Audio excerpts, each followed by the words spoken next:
How would you say it? Because it's all a little personal how we, this is where you get to kind of put things in ways that work for you.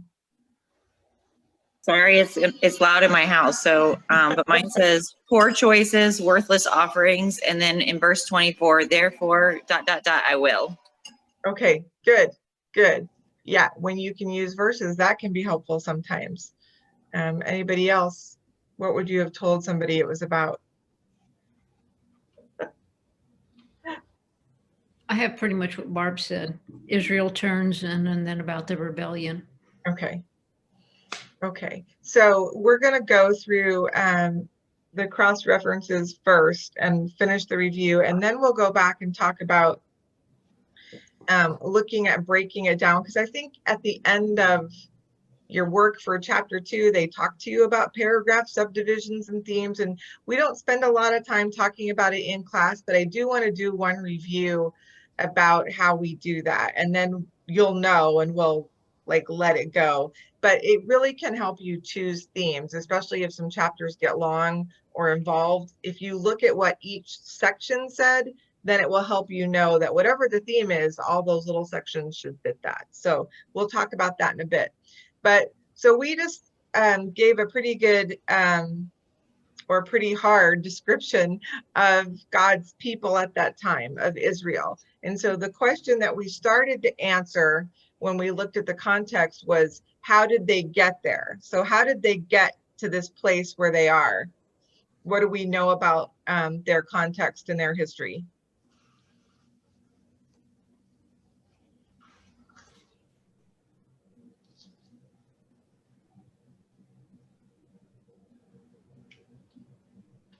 Verse 1, got it. Go ahead, Esther. Yeah, okay. The kings kind of had a heart for him, but did things half-heartedly. But the people chose idolatry.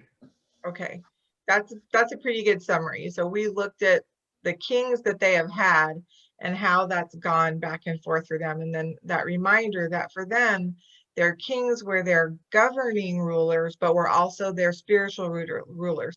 And that continued through the New Testament. I don't know if you guys remember from John, but the Pharisees were the Jews' spiritual leaders, but they were also essentially their governing rulers. The Romans had put down authority, kind of gave it to them so that they didn't really deal with the people. And you kind of see that happening as you watch Jesus's crucifixion. So that pattern stayed in a way. The Jews had governing leaders and spiritual leaders that were all tied in together. And so for them, that was a big deal that their kings didn't always follow God. So you could see that pattern. Okay, good. So we looked at the kings, and then we talked about the idea that that God, in a way, in Isaiah chapter 1, is making a case against his people, like a court case. He's taking them to court. And one of the reasons they use that language is that verse 18, where it says, "Come, let us reason together." That is in generally in the Greek or in the Hebrew, I guess, that is a sort of a, can be described as sort of a court kind of statement. We're going to determine what is right by talking about it together. And so that's why not just Precept, but other commentators actually call this a case against Israel, God's case against his people. And so that's where they get that idea. And so we've watched him through Isaiah make that case against the people. This is what I have against you, in a way. And so we looked at some Old Testament cross references just to look at more background to see, you know, if he has a case against them. If we think about a case, if you go to court, or if somebody were to take you to court, why do we do that? Why do we get taken to court or take people to court? What have we done? Transgressed. You get a speeding ticket, you have broken a law, right? You've broken the law against speeding. And so we would say, well, if God has a case against his people, what did they do? We see the results, but what have they done specifically? Have they broken the law? And so our cross references took us to that place. So we're going to talk about Exodus 24 together, and then we'll do a breakout room to talk about the Deuteronomy passages. So in Exodus 24, 1 through 8, what's happening there, or what did you learn?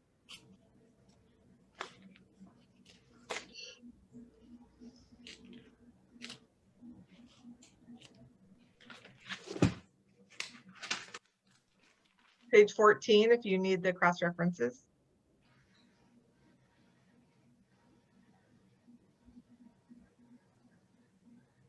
I had that Moses had written down all the words and ordinances that the Lord had given him, and they, the people, had promised to do all that God had spoken. Good. That's a really good summary. And because we don't see the whole thing in 24, in chapters 20 through 23, in chapter 20, it started with the 10 Commandments, and in 23, he gives them the ordinances, which, if you guys remember when we did that Exodus study, was such a great eye-opener into what people think of as, oh, there's chapters and chapters and chapters of these lists and rules. But when you look, it turns out he gave them really solid counsel on how to just govern themselves and get along together, was what all of those chapters. So what Kim said, so Moses has written all of that down. And then what do all the people say? We will obey. We will obey everything the Lord has said. We will obey. And so have they just made an agreement with God? Yes. Have they lived up to that agreement? No, they haven't. And so this is the part of what we call the old covenant. And it's a shadow of Jesus making the new covenant with us. And so again, we get to sort of still hold that picture of, are we God's people as well? And how do we then take in everything we get? So you can also do that comparison. Okay, good. So we see where he gave them and where they made this agreement, just one of the times, by the way, one of the many times they make this agreement with him. And then we had this long passage in Deuteronomy that we split in two in the homework because it's got two different lists with it, really. So I'm going to break you guys into two groups just for the discussion part of this. And so group one, when I get you there, you'll have the first chunk of Deuteronomy, right? Is it verses 1 to 14, which is your letter B? The other group, I want you to discuss your answers for letter C, which is the second half of those verses, 15 to 20 and verse 45. So just discuss it by what they asked you. What are the promises and why are the promises, or what were the promises given for? And then I also want you to discuss it in context of, throughout the homework, they continue to ask us this question of, how does it compare to now? And how do you see? And I think that was a question that was asked of this section by the time we were done with all of it. So I want you to just answer the way you have, and then talk about how it would compare to God's people now. Okay, so let me get you in those rooms. And so group one, you're going to answer your letter B from page 14. Group two, you're going to answer letter C from page 15. I just need two rooms. Okay. And I'm going to give you 10 minutes and not 7. Okay. All right. Any questions? So group one is Chrissy, Jasmine, Kim, Marcy, and Melinda. Group two is Amber, Barb, B, Aaron, and Esther. Okay. And you'll see when you get there, I guess. So, okay. Have a good discussion. And then be ready to share back with us.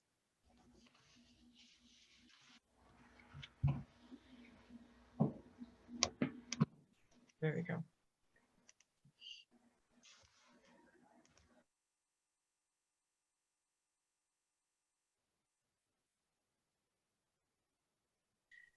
Okay, so everybody's back.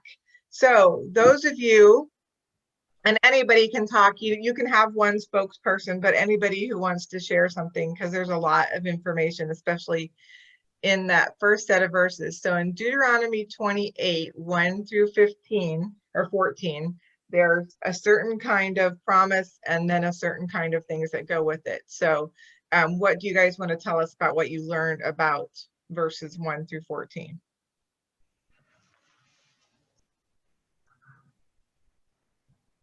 Well, if they're careful to obey his commandments, he's going to bless them abundantly. Okay, so that's a really good general statement. Now let's talk about, so blessing follows obedience, right? Is one of the kind of statements that I've learned over the years. That's a good summary.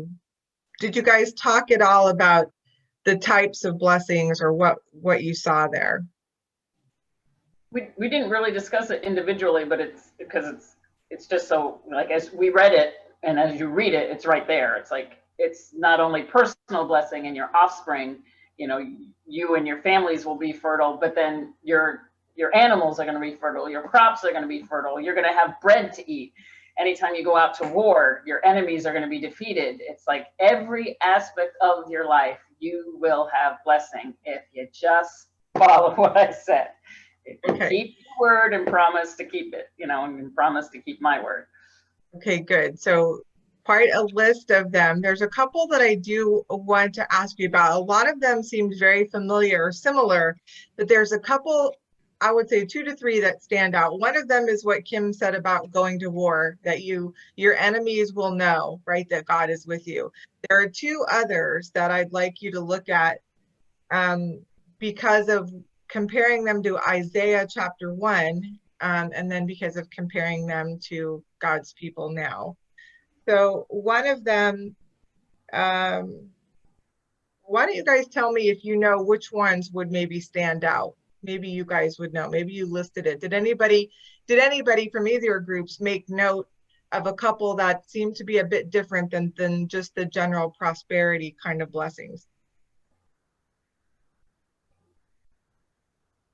For myself, number 9, that he'd establish you as a holy people to himself, as he swore to you. I thought, Okay, and all the good. people will see that you're called by the name of the Lord. So Good, be yeah. holy. Yeah, and then look at verse 10. Did anybody write down the one that comes right after that in verse 10?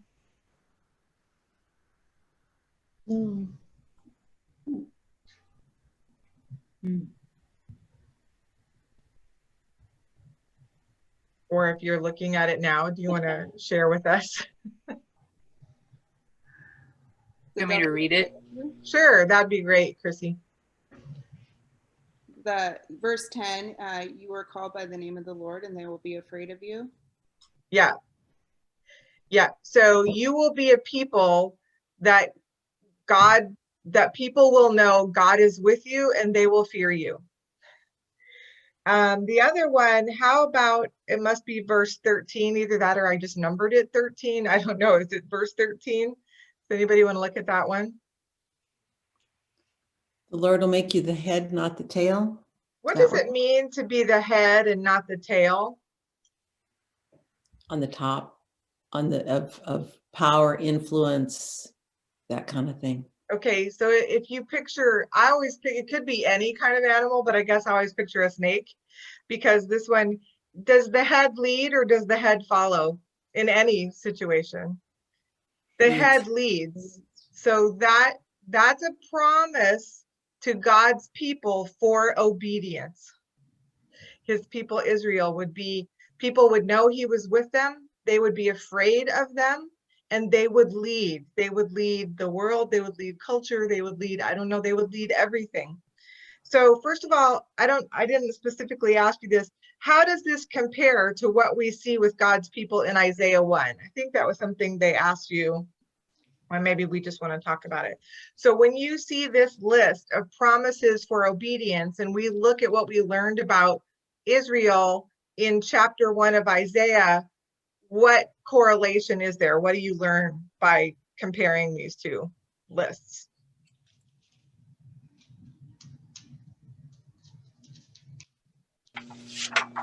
Are they being blessed for their obedience according to Isaiah chapter 1? No. So what, No. First, go ahead, Jess. Curse. Okay, so they're going to fit in the second category, right? And so why we're here. So we looked at Exodus to see why God has a case against his people, although I think we made it pretty clear based on just the description of who he is and how they treated him. To me, that's always a pretty good case. But he literally had a law for them. He had ordinances. He had rules for them to follow. They agreed and they broke it. So that was our general thing. And now we're going to see, he also went on to tell them that you have a choice, that when you follow and obey these guidelines I've given you, this law, these rules, you will be blessed. And when you don't, you won't be. And so that's why we're looking at it, to see in Isaiah 1 where they are, like which of these situations are they in. And so if we look and see, then we would know. How does it impact us? So if we're looking at comparison of God's people, and if we as God's people would be blessed or look like we've been blessed by him, do we fit this description as a body, as a whole body, as a church? Where would you maybe, now as individually, yeah, they're going to be people that follow him and prosper. And that makes it complicated for us because we as individuals can follow, and we have a bigger church and it's in many parts with many leaders. And so it's difficult to sort of understand this. But in general, if we want to look at our place in the world, so the place of Christians in the world, look at some of those and see what you would think about where we are. They're persecuted. Okay, there's And persecution. that can, in light of all this, can be a little bit confusing. It's Okay. like, okay, they're not the leaders, they're the rejected. And, you know, that's kind of coming all over the world now. That because right now we see the beginnings of that whole idea of persecution. And so where's the so you could think, where's the blessing? I'm not seeing blessing, I'm seeing defeat, I'm seeing persecution, I'm not in a physical way blessed. Okay. And in some ways we can also, as you said, can be confusing because we can make the argument that persecution might actually indicate blessing, God's presence, because the people are standing up. So I guess my question is, when you look at the kind of three we talked about, one, God will know that people will know God is with you and they will fear you. In general, is the Christian church or as a body feared or respected in culture Today, No, today? no. they're not. No. So if you look at the head and not the tail, not in terms of how we're treated, but in terms of whether or not we're leading in the culture, are we the head or the tail? In America, for just example, because that's our experience, is the church a leader in the culture? Not anymore. It was, maybe not anymore. And so those are the kinds of questions, they're kind of hard, but we need to look at them. And it is hard for us because it is very individual for us. And it's in one way we say we're believers, we're followers of Christ. In a big general way, we are the body, but also there's a huge range of differences. And maybe as individuals, we're doing the best we can. But that is where we have to ask ourselves, where am I? Am I doing what God asked me? Am I standing in agreement with him in his covenant? Am I keeping it? And what am I doing when I see Christians not? Like, do we have a call to that? Those are all questions for you to think about, not to talk here, but that's the kind of comparison we need to look at, is if as God's people, he gives us any of these same promises, then where are we? So that's what we want to look at. And those were some of the ones that stood out to me, because those are more in terms, I think, of a broad group, right? Prosperity and things like that, we're going to look at more individually, maybe. But being followers or leaders, things like that would maybe indicate something we should look at in a broader way. Any other thoughts on that now that you think about those comparisons in that way? I think in a way, there are certain aspects that do fear us. because Okay. that is where the persecution, the downplaying, the ridicule. So there is some fear because they know that how we stand and that we're not going to move. So Maybe. I think the That's fear is there, not the prosperity, but the fear. maybe. I hadn't thought about it in that way. Yeah. Let's hope so. And it changes in the New Testament. There is once again, is it go back to the, we look physical, God means spiritual. Mhm. In the New Testament, all we see is challenges and difficulty, yet inside there was a prosperity inside that was Okay. undeniable. Okay.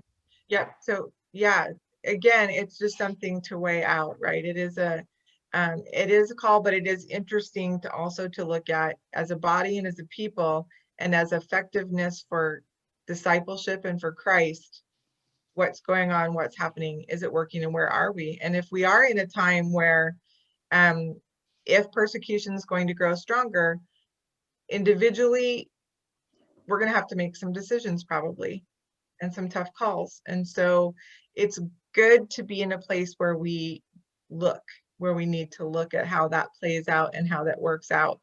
Also, having just finished that study on John, though, you want to also look at Jesus's words to his body of followers as a whole and what they were supposed to stand for.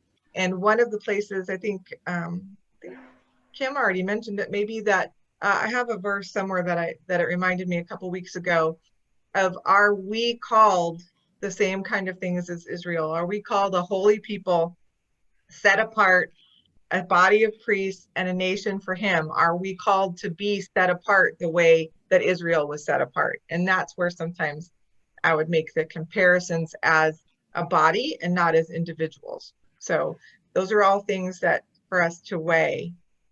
Okay, anything more on blessing for obedience before we look at the other half?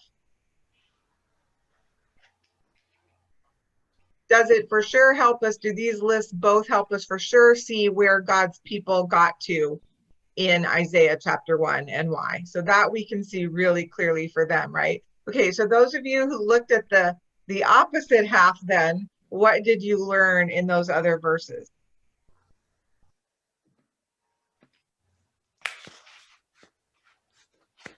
Well, it summarized that they were curses and that they were a consequence to disobedience to the law. Okay, so we said there's blessings for obedience, and so there's cursings for disobedience. Okay. Anything specific you want to talk about, or how did it run? Was it comparable to was it just the opposite of the blessings, or was it something different? It was very similar, and some verses are just like exactly the opposite. You'll be cursed in the city and country and all that kind of stuff. Cursed when you come in and come out.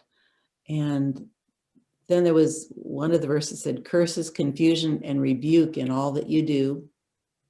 As opposed to the head and tail, there's curses, confusion, and rebuke in all you do, and Yeah. destroyed and perish. Okay. And it's instead of the things that were there that you were looking at, it's curses, confusion, rebuke, and all you do, destroyed and perish. Okay, good.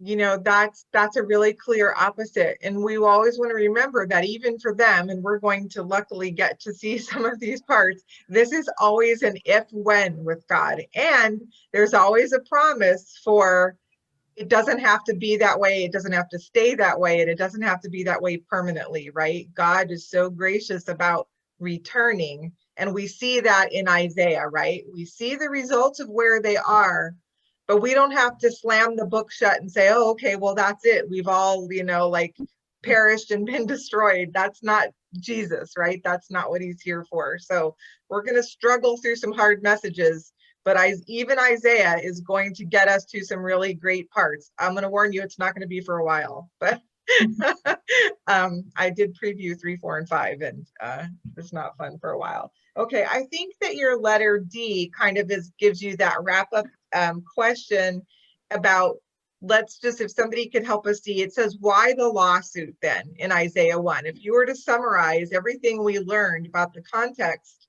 of their history and where they are, what have they done against God that he has a case against them? How did you kind of summarize that in letter D? Or just now? They didn't Oh. keep or obey. Okay, Kim, you are muted, so you can go ahead too. Sorry. That's Sorry. okay. I used verse 4. They have despised the Holy One of Israel and they have turned away from him. Okay, good. Yeah, those are good. If you grab some of those verbs, some of those actions we talked about, those are the things that they've done. So good.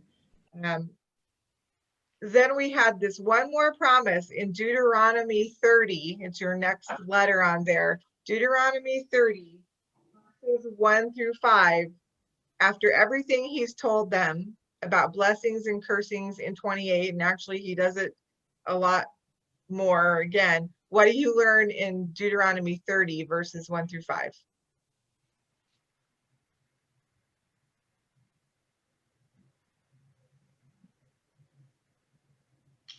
That if they remember, repent, and return to the Lord with all their heart and soul, then he will restore them. Okay, So there's definite conditions on the repentance. okay.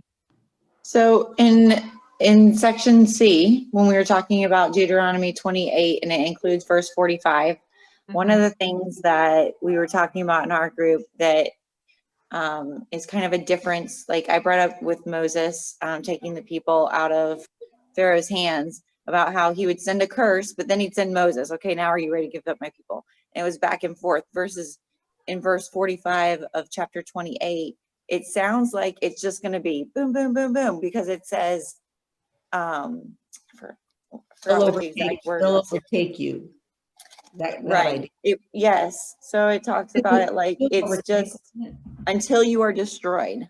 Like that's Okay. like until you're destroyed. And so it sounds like there's no hope, but I like that in verse 30, it's saying, yes, these curses are going to be coming upon you, but you still have the opportunity to change. Like we always, that's the thing is like, and I talk about this a lot with teenagers, whether it's in small group or with my own kids, of you're going to make choices and they're not going to be great, but God always gives you this opportunity. In chapter 30, like this section is great for showing us like, yes, you have a choice, but you can always come back to me. So Perfect. Even the Old Testament God said these things, right? And we want to remember that he's never changed. And hope, right? We have to be people of hope. We have to be, because it's there. And so, that's, yeah, it's such a great message, Amber. We don't want to just stop where it gets hard and slam the book shut and say, okay, well, because you got to know him all. You've got to know the whole context of what he is and why. We want to think about, why was he telling them these really hard things? Was it for their own good, or is he just some big mean guy in the sky, right? And then you see, if you stay with him, what his heart is. And so we needed this part in Deuteronomy 30, and we're going to need all of that hope when we look at Isaiah.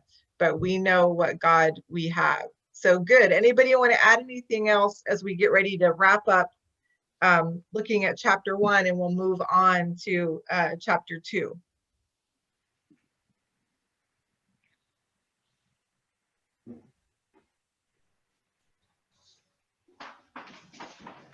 Okay, I don't know if I really want to give this as much time. I do want to talk about the theme and those, because I do think they bring up paragraph themes. So if we could just look at Isaiah 1 for a couple minutes. One of the things that I've always done is, as I do my observation, at some point, sometimes it's so clear, I'll write it right away. Sometimes I go back when I do my observation, but I use that margin on the side. I don't know if you can see, but up here for every paragraph break, I put what it was about right there.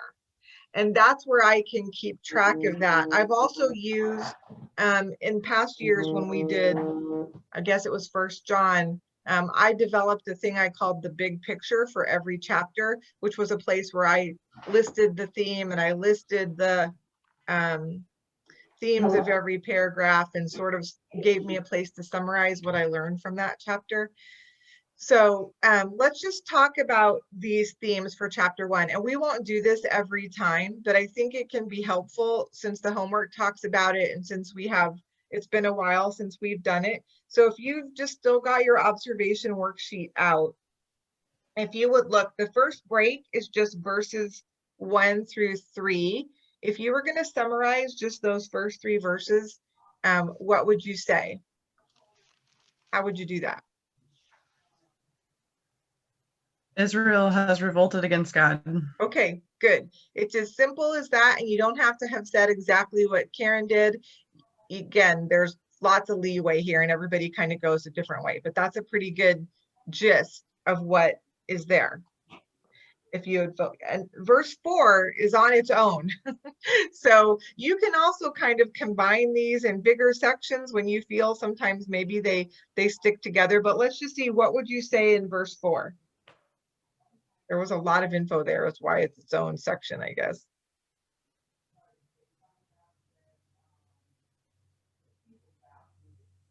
Israel has despised and abandoned God. Okay, that would be one. This one, you can do a lot of different ones. Somebody have a different way they wrote it?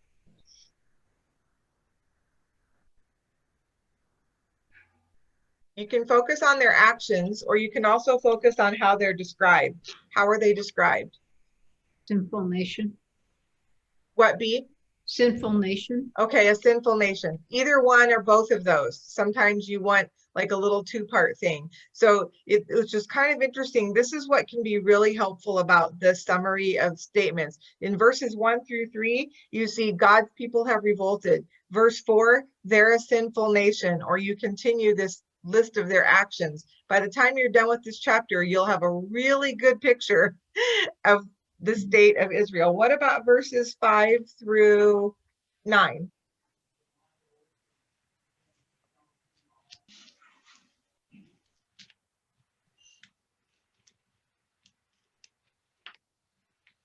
I put that it's a stricken, desolate nation. Okay, good. She took both parts there. The first part that focuses on it looking like it's a body that's been stricken, and then the second section focused on land. You could do 2 parts. You could do that. Anybody have any other thoughts? And again, sometimes things seem really personal and jump out in certain descriptions. I know, like in verses 1 through 3, for instance, a lot of people, when we discussed it last week, really got a lot by looking at the comparison of the animals who know their master, but the people don't. You might have done that as well. Totally up to you guys. Okay, the next one's pretty long, 10 through 15. There.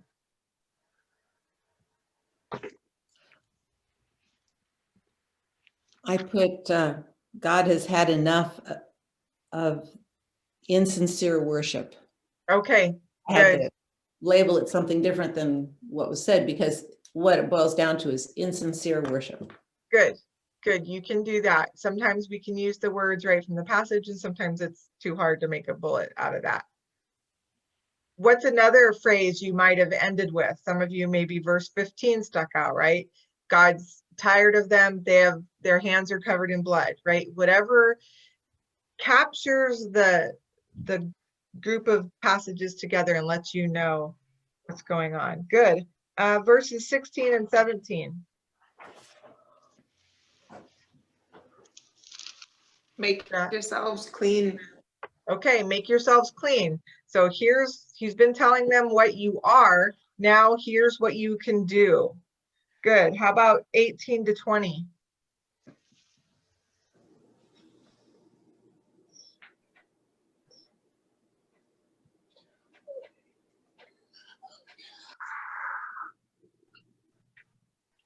Consent and be rewarded, or refuse and be devoured. Okay, good. You can focus on those 2 things. Good. That's a good way to look at that. 21 to 23.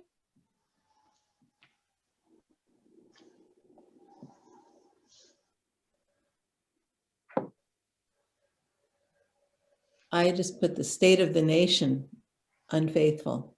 Okay, you could, good, you could do that. We have a comparison in these chapters, so you could do similar to what Jasmine did in the last one. Either way, you can focus on their end result, you can focus on the comparison. Yep. Any other thoughts on that one or questions?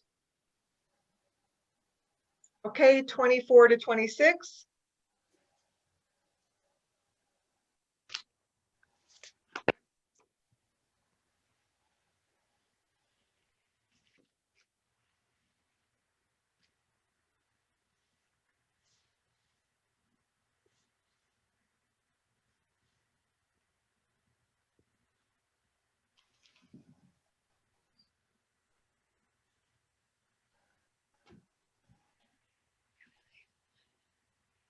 I focused on the plan of, like, it's with, when you see therefore and then, it sounds like a plan of action to me. Okay. Good, yep. Anybody focus on something else, or did you write like what the plan is, or how'd you look at that, Jasmine? So I did that God will cleanse and restore.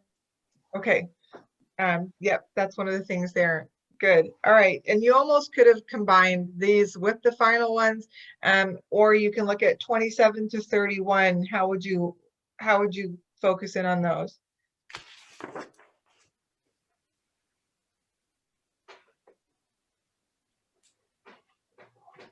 I said the righteous will be redeemed and the unrighteous crushed. Okay, good.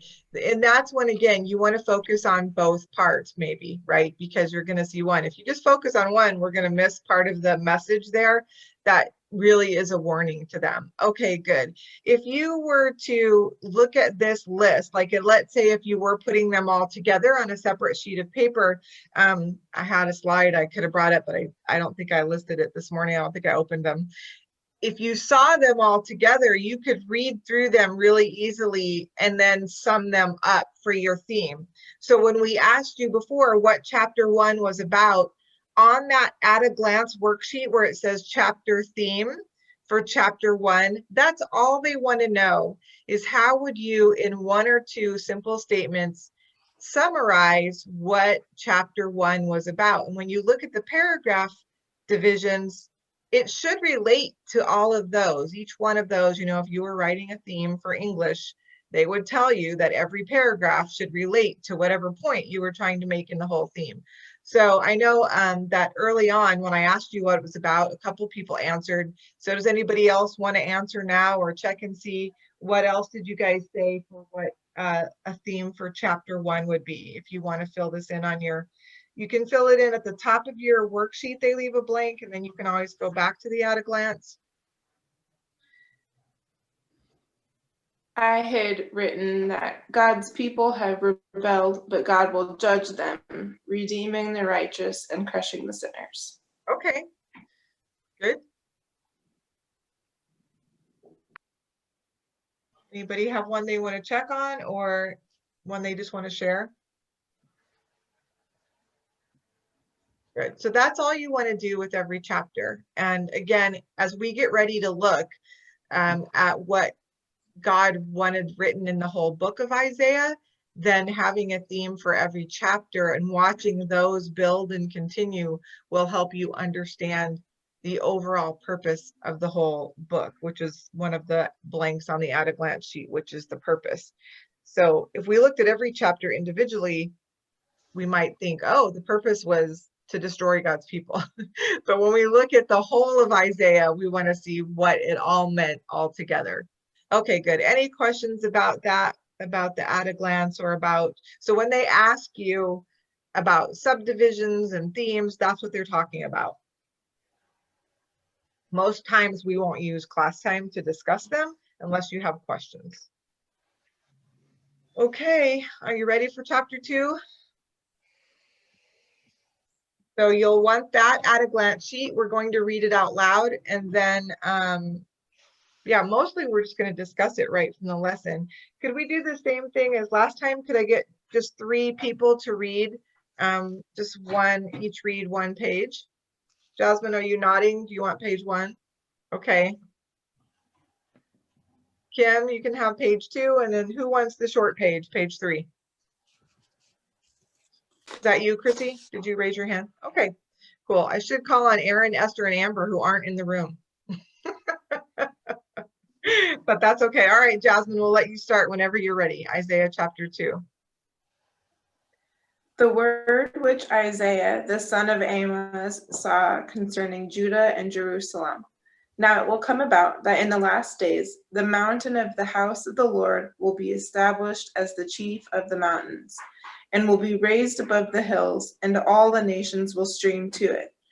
And many peoples will come and say, Come, let us go up to the mountain of the Lord, to the house of the God of Jacob, that he may teach us concerning his ways, and that we may walk in his paths. For the law will go forth from Zion, and the word of the Lord from Jerusalem. And he will judge between the nations, and will render decisions for many peoples. And they will hammer their swords into plowshares, and their spears into pruning hooks. Nation will not lift up sword against nation, and never again will they learn war. Come, house of Jacob, and let us walk in the light of the Lord. For you have abandoned your people, the house of Jacob, because they are filled with influences from the east, and they are soothsayers like the Philistines, and they strike bargains with the children of foreigners. Their land has also been filled with silver and gold, and there is no end to their treasures. Their land has also been filled with horses, and there is no end to their chariots. Their land has also been filled with idols. They worship the work of their hands, that which their fingers have made. So the common man has been humbled, and the man of importance has been abased. But do not forgive them. Enter the rock and hide in the dust from the terror of the Lord and from the splendor of his majesty. The proud look of a man will be abased, and the loftiness of man will be humbled, and the Lord alone will be exalted in that day. For the Lord of hosts will have a day of reckoning against everyone who is proud and lofty, and against everyone who is lifted up, that he may be abased.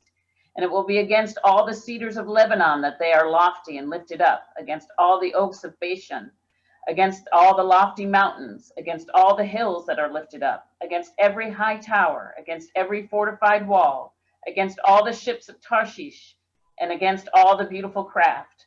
The pride of man will be humbled, and the loftiness of men will be abased. And the Lord alone will be exalted in that day, but the idols will completely vanish. Men will go into caves of the rocks and into holes of the ground, before the terror of the Lord and the splendor of his majesty, when he arises to make the earth tremble. In that day men will cast away to the moles and the bats, their idols of silver, their idols of gold, which they made for themselves to worship. In order to go into the caverns of the rocks and the clefts of the cliffs, before the terror of the Lord and the splendor of his majesty, when he arises to make the earth tremble. Stop regarding man, whose breath of life is in his nostrils, for why should he be esteemed? Wow.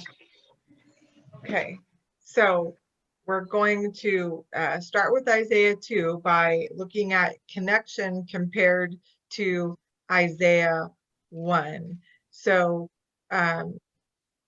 remember when we did our introduction to this book that we talked about the fact that the prophets, including Isaiah, were going to jump back and forth between future times, past, present. So we've got that in chapter 2, right? So you kind of have to be tracking with the verb tenses.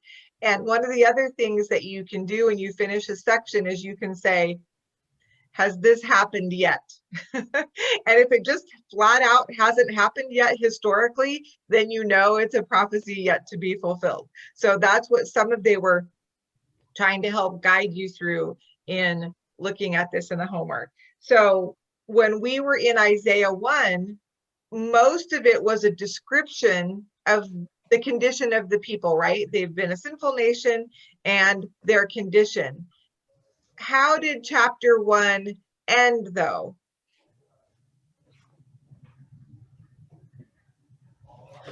What was the time frame being talked about at the end of chapter 1? Future. In the future, right? That he will do those two things. He will reward or redeem the repentant or the righteous, and he will someday crush his adversaries, his foes, and sinners. So we have that tense. So as we start to look at his word in Isaiah 2, the beginning of chapter 2, where does that start? Does it relate to the end of Isaiah 1? Or has he jumped backwards? What's he start with in chapter 2? In the last days. In the last days. Okay, and let's just go ahead and talk about what you learned about in the last days. So first you looked at a couple places in the Old Testament. You looked at Micah 4 and Hebrews 1. What did you learn when you read Micah 4? That was kind of interesting, huh?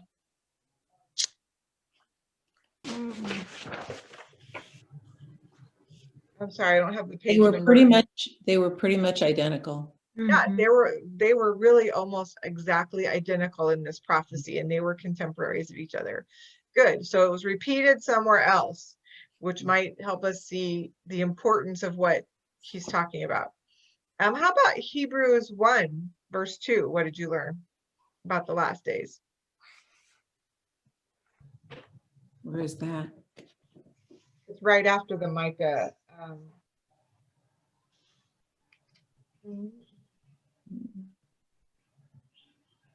No.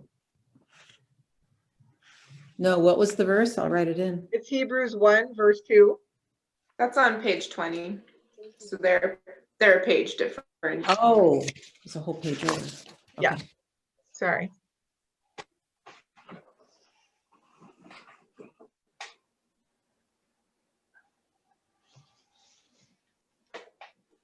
When Jesus came to earth, that began the last days.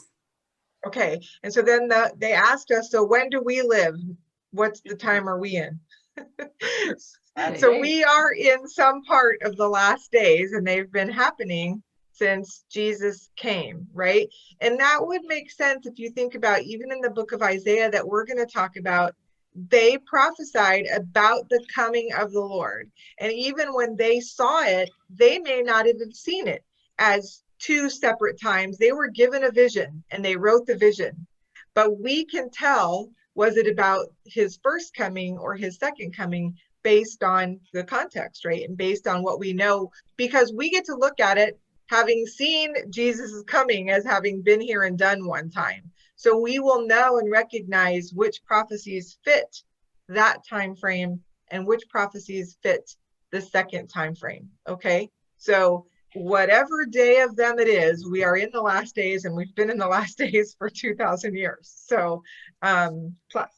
Okay, good. So that's what you were just supposed to gather for context from those. What is this first section at the beginning of chapter 2, say like verses 1 through 4? What is the description of the last days that you get from those first verses 1 through 4?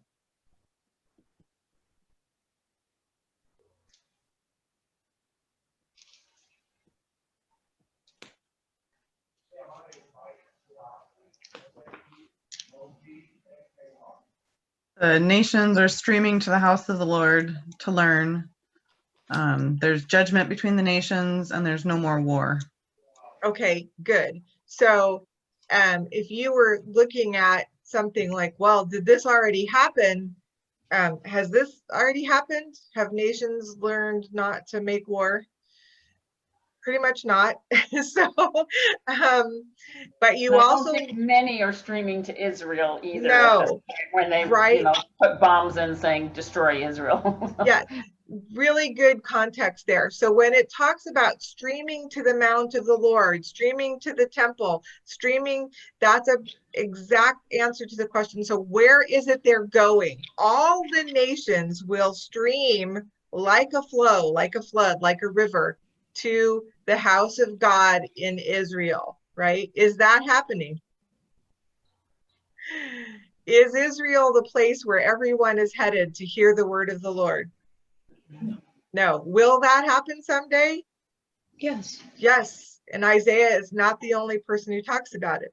Okay, good. So that's another context clue that will help you. So if you're marking locations, and they told you to mark nations, nations is frequently a keyword in scripture.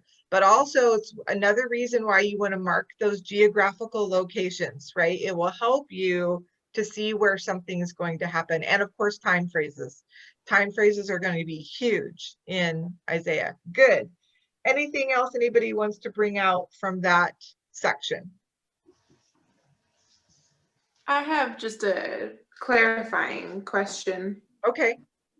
So Zion is the name of God's mountain. Is that correct?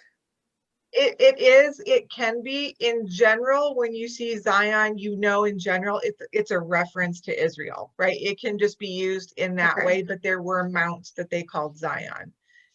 In general, I Okay. mark it as Israel.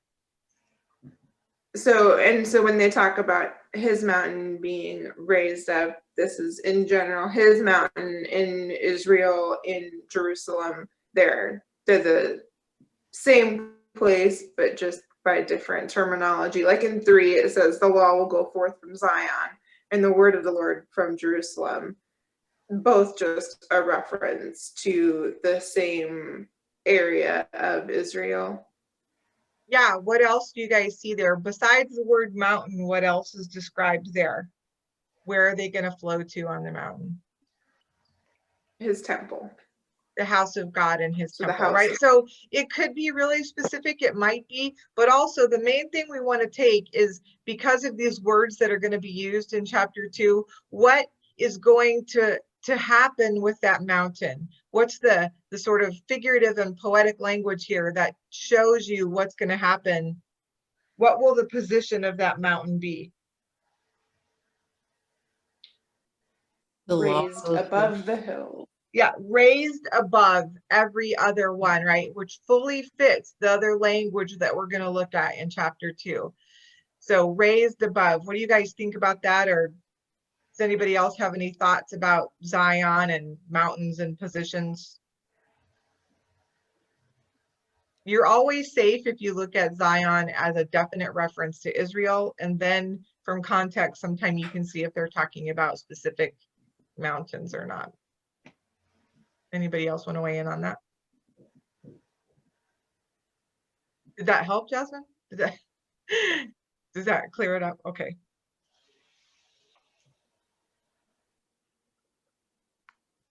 Okay, what happens in verses 5 through 11? In terms of time frame and all of that. Let's talk about timing first of all.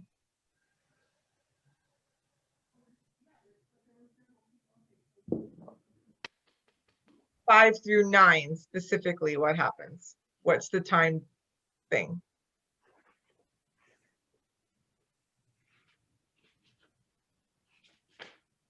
Is it still the future? Or is it where Isaiah 1 was? Back to where Isaiah 1 was. Okay, so back to a description of them in Isaiah 1, right? And he even changes, that's the other thing to watch for, is because he's a prophet speaking for God, sometimes he's going to talk to God, sometimes he's going to talk as God. Don't let that throw you, just follow the language. And our version's really helpful because it always capitalizes whatever pronouns are for God, right? So come, house of Jacob, let us do what? I love this verse 5, right? Let us walk in the light of the Lord. Walk in the light of the Lord, which is a great reminder for us about God and Jesus being light. For you, which you is this? You, God, have abandoned your people, the house of Jacob. And then now he says, why? And then this description should sound, or will sound, probably familiar to what was going on in Isaiah 1, but we also see some more of what they've been doing. Okay, so what do you learn about God's people? It says your people, the house of Jacob, in verses 6 through 9. How are they described here? filled with influences from the East. Okay, how would we interpret that into language we would understand, Barb? They've been infused with worldly influences. Okay, that's a good way to put that one. What else is? It makes me think of in chapter 1, deluded the fine wine has been diluted with water. Okay, good, good. That where some of that impurity is coming in. Good. What else there? In verse 6, there's a lot of description here about how they are.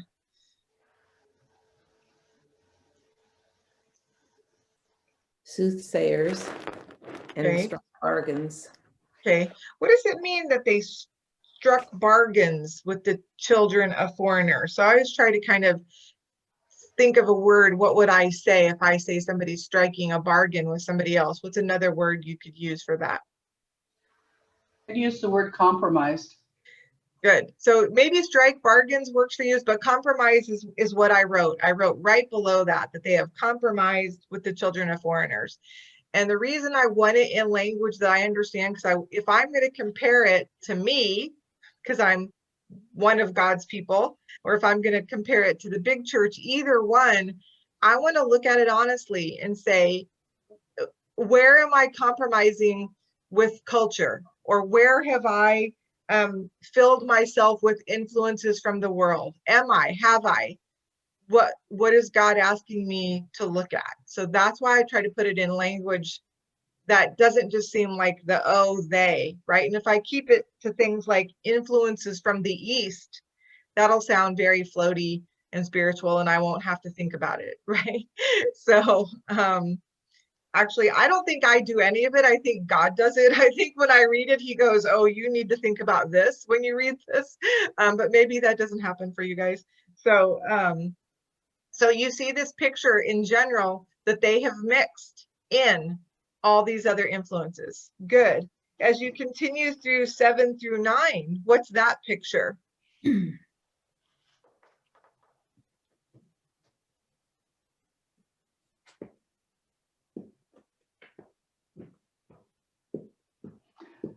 I found in verse 7 that it is the appearance of wealth and prosperity, but it's just like a sham almost. It's an appearance of it. They think they're wealthy, but they're not. Okay. Jesus said something really familiar in Revelation to that idea that, you might have this kind of wealth. Good. What else is going on there? Idols. Idols, right? Their land, all of this, and you could summarize all of that, right? They have this wealth in certain areas, but they've got idols. How did they get these idols? We learned specifically something about them. Made them. They made them, right? Why would people make idols with their own hands when they have God? Why would they want to worship something else, something they created? I don't know, but we probably need the answer to that question, right? Because that's a question for us too, right? Is what idols am I creating above you, God? What have I decided is more important that I'll compromise on? Again, these are our application questions. We talk about doing application when we always talk about scripture, that what does it say? What does it mean? And what does it mean to me? Right? If we're going to receive instruction from God's word, as he says in other places, that these things were written for your instruction, that means I need to look at it as more than a history book. And so if God's bringing those things to your attention, that's where you want to write and answer those questions. Okay, what else as we continue with that? So they've done these things, they've got influences.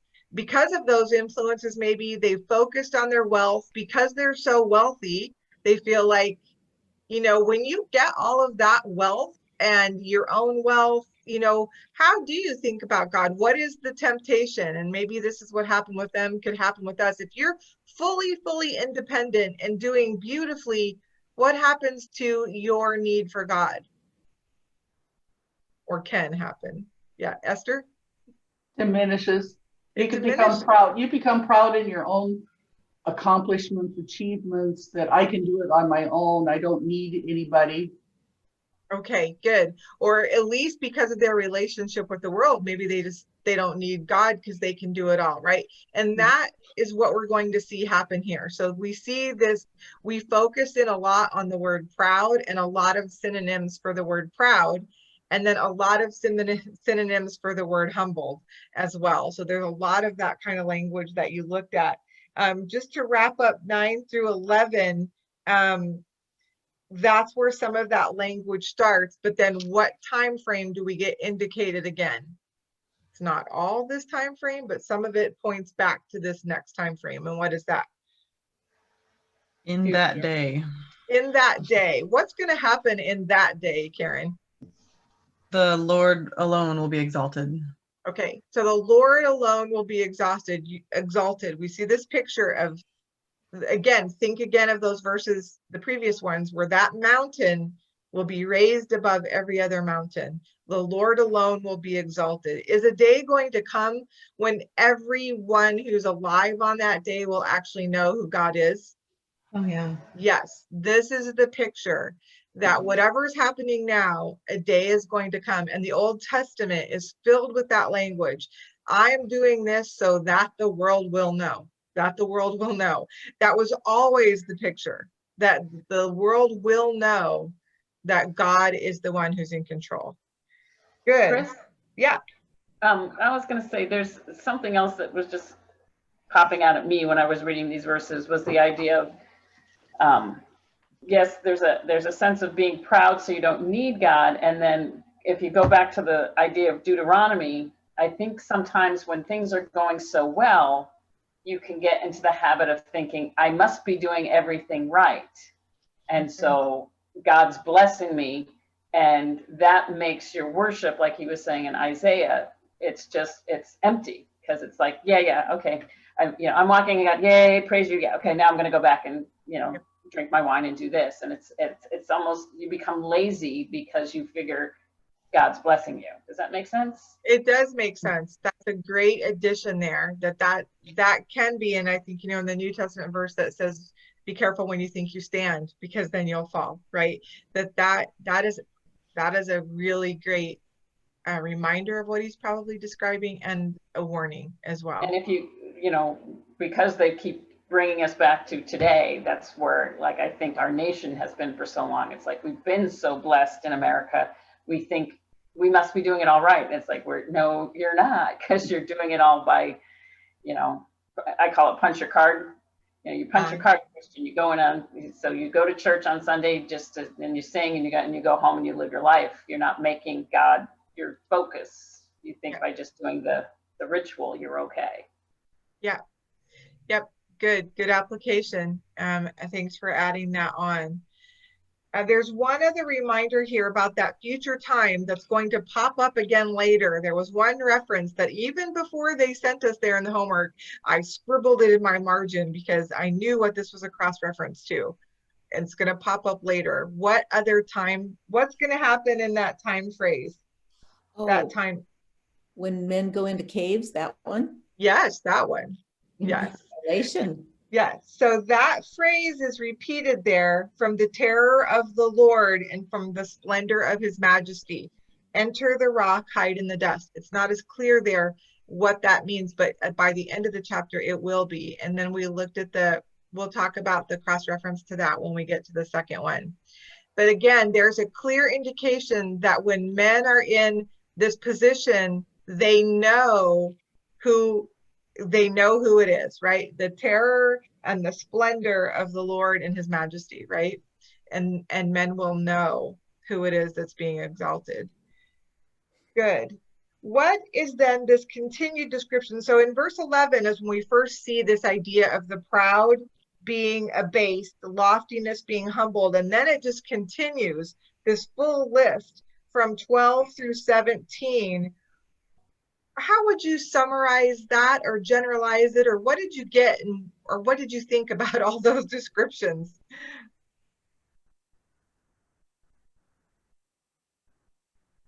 But the pride never lasts. It always is followed by a humbling. Okay, and let's start with 12 too. I forgot. What's the clear time frame, and what's it called? The day of reckoning. The Lord will have a day of reckoning, right? A day of reckoning. And then it's described what will happen. And so, as Karen said, the proud's never going to last. It's always going to be humbled. What why this lengthy description with these phrases here? Did anybody look at that, or what do you think all of that means when it talks about cedars and oaks and mountains and towers and ships and beautiful craft? Well, those are things that are all highly valued and show that you're prosperous. Okay. Some of man's accomplishments, but not all of them. Okay, so it's sort of a complete picture if you look at all those things. And this is one section I had a commentary open, and I don't know, maybe Kim would know this too. I think this was maybe an accurate way that the Hebrews would have looked at this, but that cedars and oaks would refer to princes and rulers. That when they describe the mountains and the hills, they'd be referring to forms of government. When you get to towers and fortified walls, it'd be exactly what that sounds like military protection or fortifications. And then when you get to ships and beautiful craft, you would see commerce. And we saw this when we looked at Revelation. So I think that idea, and you kind of can just see that in general, it's everything, as I think, as one of you guys said, man's accomplished, everything that man would put their hopes or thoughts into that are not God, all of those things will be brought down, and God, so that the Lord alone will be exalted. Anybody else look at that or have any other thoughts on that? I thought that was an interesting picture. So, and it helped explain why Isaiah in his beautiful language kind of covered all of those, because we just look and go, trees, trees and mountains, are they lofty? Are they proud? I don't know. But when you think of the picture he's writing, thoughts or questions on that then? And that verse ends then with that repeated phrase right before 18. So it goes on to the next page. What's that last verse of this stanza? And the Lord alone will be exalted in that day. Okay. And so that's another question you can have, even if you open commentaries and everybody's not sure exactly which that day it will be someday. Can we all agree that it has not happened yet? Is the Lord alone ever been exalted? Just the Lord ever been exalted on this earth? No, there's always been, even when God first established his own people, there were always other gods in other nations. He was not the only one talked about, but he says one day he will be.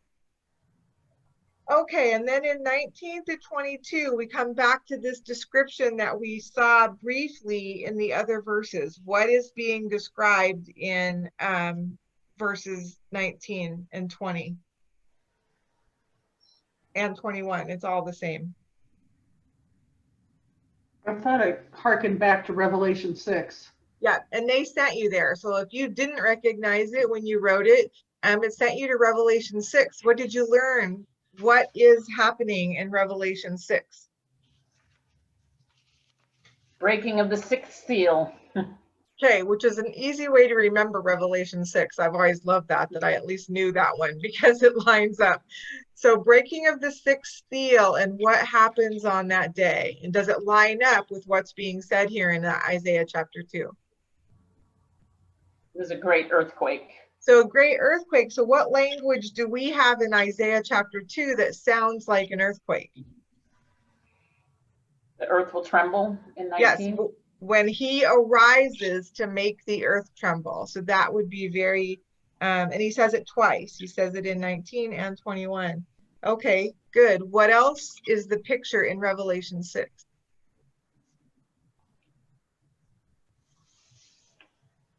Men hiding in caves and in the rocks of the cliffs. Okay, and does that relate to Isaiah chapter 2, these verses? Mm-hmm. Yes, because that's that repeated phrase that we've had twice. Men will go into caves of the ground, and when they go, what is it they say they're hiding from? Even in Isaiah, what do they say? One is the terror of the Lord, one is the day of wrath. Okay. What does it say in Revelation 6? Does it say that that's why men will hide in the rocks and caves? The day of wrath will come, and who is can stand. Yeah, the day of wrath. And then who does it say Do they know whose wrath it is in Revelation 6? The Lamb. Yes, the wrath of the Lamb. Okay, so they know who they're hiding from. And so this seems really, really related. So the last day, even if we don't know what it is, you can time it to the sixth seal. It sounds very much like that's the same time frame that Isaiah is talking about. Imagine, that's the beauty of reading the prophets, right? That Isaiah, all the way back before Jesus's first coming, also prophesied about the end that we haven't even seen yet. So God gave him that word, and it so lines up with scripture. I love it when scripture just lines up so clearly like that. And you get those big light bulbs and ahas and oh my word, wow. Okay, what else do you learn in that last section then about what's going to happen in that day?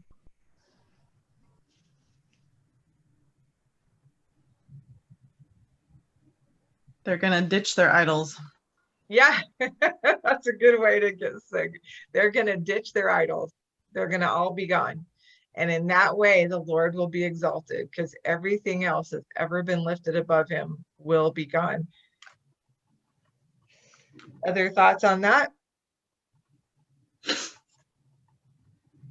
I have to say, I misread verse 20 when I kept first reading it. I kept thinking that the idols were of moles and bats, like they were idols of moles and bats, instead that they're going to throw them to the moles and bats. And then I went, oh, okay, well, that's interesting.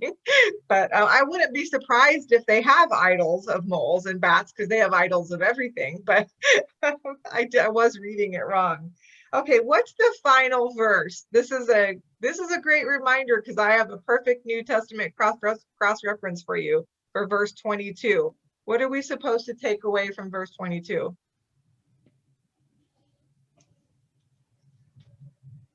What is man that you should fear him? Yeah, what is man that you should fear him, right? Which is somewhere else in scripture in other places. And that's not the one I wrote. Do you have that one, B? I have two, but I'm not sure. I didn't write down what they were, but Matthew 22 and Matthew 10. Yeah, I have Matthew 10:28, which says, do not fear those who kill the body, but are unable to kill the soul, but rather fear him who is able to destroy both soul and body in hell. What's the Matthew? What do you have? What's the other one, B? Matthew 22:37. Okay, I'm gonna look that one up later. So again, another reminder to us, like, is that a reminder that we can take to heart, to fear God more than we fear men of the earth and what they can do to us?